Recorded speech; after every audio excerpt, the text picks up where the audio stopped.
So we always need to check if something is binomial or not if we want to use this binomial probability formula, which is very useful for finding the probability of certain events. But the situation has to meet four criteria. The first is that there needs to be a fixed number of observations. So in the previous video I mentioned 10 coin flips. So the number of observations would be 10. The second thing is that each of the events need to be independent, meaning that the outcome of one event does not affect the outcome of the next event or any events thereafter.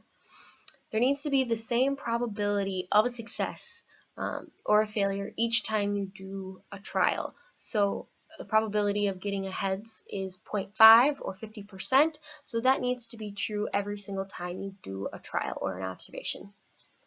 And then lastly, there can only be two options. Either you get a success or a failure. So a heads we would consider a success, and a tails we would consider a failure. There's no in between.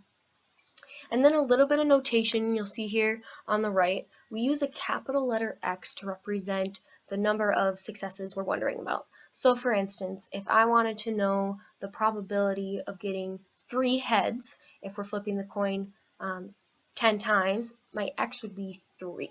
I'm looking to find the probability of 3 successes, and that notation would just be P of X. So in this case, it would be P of X, and we actually write that as P of X equal to 3.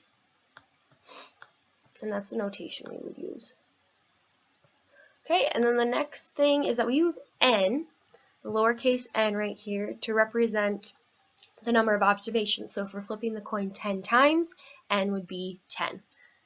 And then lastly, we use a lowercase p to represent the probability of success occurring. So then p in this case, if a success is flipping a heads, p is 0.5. And we always want to write these as decimals.